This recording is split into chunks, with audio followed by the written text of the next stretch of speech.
নবীর গর্দান মুবারকের মধ্যে এই মুহূর্তের মধ্যে আপনি নবী সেজদা থেকে মাথা মুবারক ওঠাবেন না। ও নবী, এই মুহূর্তে যদি সেজদা তাইকা মাথা মুবারক ওঠান তাইলে ইমাম হাসান পিছনের দিক দিয়ে পইরা যাইব। শরীয়তের আইন পালন করতে গিয়া যদি আপনি নবী রাহমাতাল লিল আলামিন পিছনের দিক দিয়ে মাথা মুবারক ওঠান, ইমাম হাসান পইরা যাইব, ইমাম হুসাইনও পইরা যাইব। ইমাম হাসান যদি পইরা যায়, ইমাম হুসাইন যদি পিছনের দিক দিয়ে জমিনে পইরা যায়, ইমাম হাসান কষ্ট পাইব, ইমাম হুসাইন কষ্ট পাইব। আর ইমাম হাসান এবং হুসাইন কষ্ট পাইলে আপনি নবী রাহমাতাল লিল আলামিন কষ্ট পাইবেন। আর আপনি নবী যদি কষ্ট পান, ওই কষ্টটা পাইব আমি স্বয়ং আল্লাহ। আল্লাহু আকবার।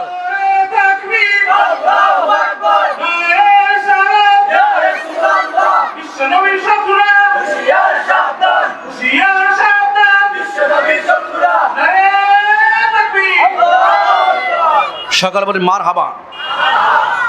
ইয়া রাসূলুল্লাহ, ইমাম হাসান যদি পিছনে পড়ে যায়, হুসাইন যদি পিছনে পড়ে যায়, আমি আল্লাহ কষ্ট পাবো। আল্লাহু আকবার। এই কষ্টটা আমার আল্লাহ মেনে নেয় না, এই কষ্টটা আমার মদিনার কামলেওয়ালা নবী মেনে নেয় না। এ ভাই মাইক অপারেটর, আমার মাইকটা খুব ভালো, হ্যালো, মাইকটা খুব ভালো, কিন্তু ভিতরে একটু সাউন্ডটা দিলে আরো ভালো হইব।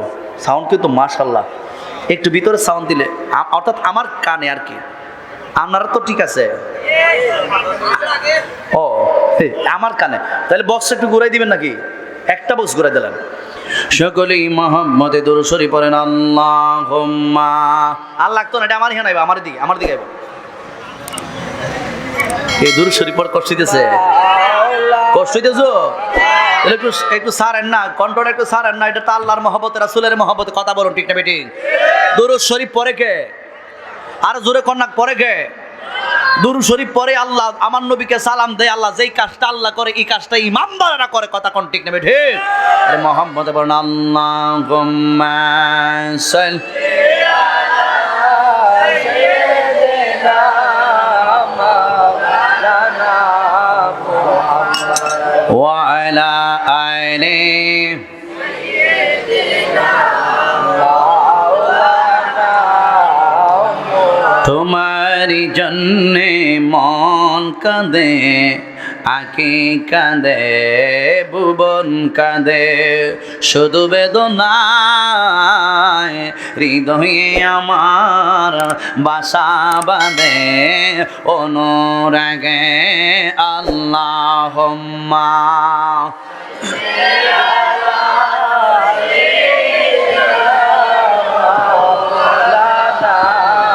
মুহাম্মদ ওয়া আলা আলি সাইয়্যিদিনা মাওলানা।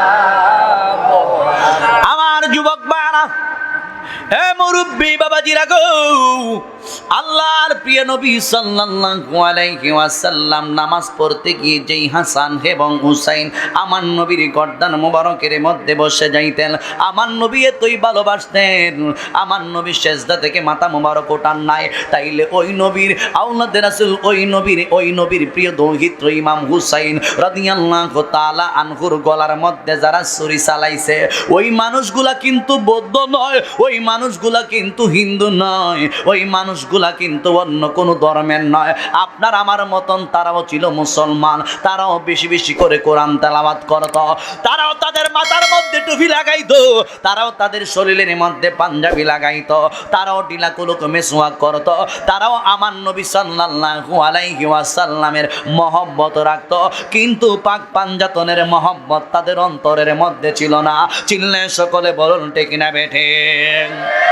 আমার নবী যাদেরকে এত ভালোবাসতো, আমার আল্লাহ রাব্বুল আলামিন যাদেরকে এতই ভালোবাসতো, ওই নবী রাহমাতাল লিল আলামিনের কলিজার টুকরা দৌহিত্র ইমাম হুসাইনের গলার মধ্যে যারা ছুরি চালাইছে রে, যদি তারা আমার নবীর দৌহিত্রের গলার মধ্যে ছুরি চালাইতে পারে, এখন আমি আপনাদের কাছ থেকে জানতে চাই, তারা কি জীবনে কোনোদিন জান্নাতে যাইবনি? আরো জবান খুলে বলুন, যাইবনি? বলো হুজুর কেন কেন যাইবে না? ও যুবক বারা, 61 হিজরিতে মুহররমের 10 তারিখ মুসলমানগণ দুইটা ভাগে বিভক্ত হয়ে গেছে। কথা কোন ঠিক না ঠিক? একটা দল হয়েছে হুসাইনি মুসলমান, আর একটা দল হয়েছে ইয়েজিদি মুসলমান। আমরা কি হুসাইনি মুসলমান নাকি ইয়েজিদি মুসলমান? আরো জনাব জবান খুলে বলুন, হুসাইনি না ইয়েজিদি? ইমাম হুসাইনের মহব্বত যাদের অন্তরের মধ্যে আছে, ওই ব্যক্তিরা পৃথিবীর জমিনে যারা হুসাইনি আদর্শবান, তারাই হলো হুসাইনি মুসলমান। কথা বলুন ঠিক না বেঠিক? এর ইমাম হুসাইনকে ভালোবাসার দরকার আছে কিনা নাই? হাসানকে ভালোবাসার দরকার আছে কিনা নাই? আল হাসানু ওয়াল হুসাইনু ইসমানি মিন আহলিল জান্নাহ। আমার নবী ডাইকে বলেন, হাসান নামটা সাধারণ নাম না, হুসাইন নামটাও সাধারণ নাম না। হাসান হুসাইন দুইটা নাম জান্নাতি নাম। ইমাম হাসান দুনিয়াতে আসার আগে, ইমাম হুসাইন দুনিয়াতে আসার আগে কেউ নাম হাসান হুসাইন ছিল না। কথা বলুন ঠিক না বেটি? দেখেন, যেই হাসানকে আমার আল্লাহ এত ভালোবাসা নামটা পর্যন্ত জান্নাতে রাইখা দিয়েছে, যেই হুসাইনকে আমার আল্লাহ এত ভালোবাসা নামটা পর্যন্ত হুসাইন রাইখা দিয়েছে জান্নাতে, আমার নবী রহমাতাল লিল আলামিনের দৌহিত্র দুইজন ইমাম হাসান দুনিয়াতে আসার পর সপ্তম দিনে নাম রাখছে হাসান, সপ্তম দিনে নাম রাখছে হুসাইন। কথা বলুন। এর আগে কইছিল জান্নাতে দুইটা নাম ছিল। কথা বলুন ঠিক না বেটি? এরপরে দুনিয়ার সব মানুষ আমরা ইমাম হাসান, আমরা হাসান নাম রাখি, আমরা হুসাইন নাম রাখি, কারণ এই দুটো নাম হলো জান্নাতি নাম। কথা বলুন ঠিক না বেটি? গভীর মনোযোগ। যুবক বারা, ও মুরব্বী বাবা জিরা গো, কেন আপনি আহলে বায়াতকে ভালোবাসবেন? কেন আপনি ইমাম হাসানকে ভালোবাসবেন? কেন আপনি হুসাইনকে ভালোবাসবেন? কেন আপনি আলী রাদিয়াল্লাহু তাআলা আনহুকে ভালোবাসবেন? কেন আপনি খাতুনে জান্নাত মা ফাতেমা রাদিয়াল্লাহু তাআলা আনহাকে ভালোবাসবেন? আসুন সেই দিকে একটু যাই।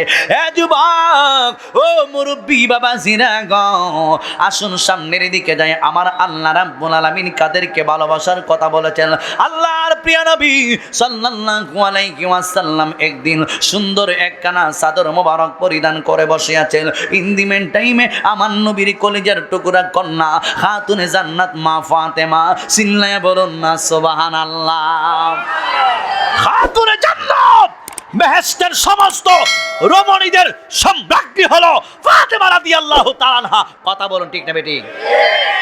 যতক্ষণ পর্যন্ত মা ফাতেমা জান্নাতে যাবে না, কোন মহিলা জান্নাতে যাওয়ার পারমিশন নাই। কথা কোন ঠিক না বেটি? তাইলে বোঝা গেল মা ফাতেমা জান্নাতি মহিলাদের সর্দারিনী। যতক্ষণ পর্যন্ত মা ফাতেমা না যাইব, কেউ যাইতার তো না। ঠিক তেমনি ভাবে মা ফাতেমার গর্ভ থেকে যে দুটো সন্তান বের হয়েছে, একজন হাসান আরেকজন হুসাইন, এই দুইজন যতক্ষণ পর্যন্ত জান্নাত না যাইব, কেউ জান্নাত যাওয়ার সম্ভাবনা নাই। কারণ হাসান এবং হুসাইন হলো জান্নাতের নওজওয়ানদের সম্রাট। যতক্ষণ পর্যন্ত ইমাম হাসান এবং হুসাইন জান্নাতে না যাবে, কেউ জান্নাতে যেতে পারবে না। কথা বলুন ঠিক না বেটি? গভীর মনোযোগ। এই জন্য যুবক বারা, ও মুরব্বী বাবাজিরা গো, কেন আপনি খাতুনে জান্নাত মা ফাতেমাকে ভালোবাসবেন? কেন আপনি পাক পাঞ্জাতনকে ভালোবাসবেন? বন্ধুরে আমার, ও যুবক ভাইরা, আল্লাহর প্রিয় নবী সাল্লাল্লাহু আলাইহি ওয়াসাল্লাম একদিন সুন্দর একখানা চাদর মোবারক পরিধান করে বসে আছেন। ইন্দিমেন টাইমে আমার নবীর কলিজার টুকরা কন্যা খাতুনে জান্নাত মা ফাতেমা রাদিয়াল্লাহু তাআলা আনহা আমার নবীর নুরানি কদম মুবারকের মধ্যে চলে আসলেন। আমার নবী ডাইকা বলে, ফাতেমা, ও ফাতেমা, আসো, আমি নবীর কাছে আসো। এই মুহূর্তের মধ্যে মা ফাতেমা রাদিয়াল্লাহু তাআলা আনহা আমার নবীর কাছে গেলেন। আমার নবী ডাইকা বলে, ফাতেমা রে, এই চাদর মুবারকের ভিতরে তুমি প্রবেশ করো। ইন্দিমেন টাইমে মা ফাতেমা রাদিয়াল্লাহু তাআলা আনহা আমার নবীর চাদর মুবারকের ভিতরে প্রবেশ করলেন। ফাতেমা চাদরের ভিতরে বৈশা রইছে রে বাবা। এর কিছুক্ষণ পর দেখা যায় মা ফাতেমা রাদিয়াল্লাহু তাআলা আনহার কলিজার টুকরা স্বামী মাওলা আলীও আমার নবীর দরবারে আসছে রে।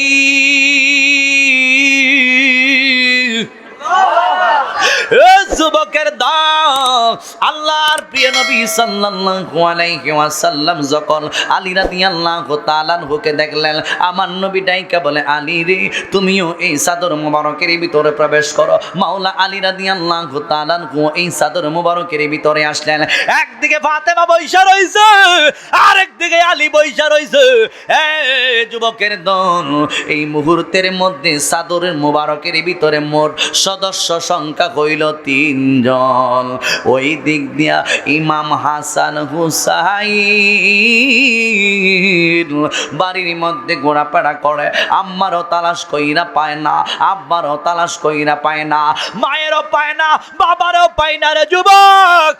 যুবক বারা, হাসান এবং হুসাইন দুইটা ভাই এই মুহূর্তের মধ্যে দর মারলেন আমার নবী রাহমাতাল লিল আলামিন নবীর নুরানি কদম মুবারকের মধ্যে। আমার নবীর দরবারের মধ্যে আইসা ডাইকা বলে, ইয়া রাসূলুল্লাহ, নবীজি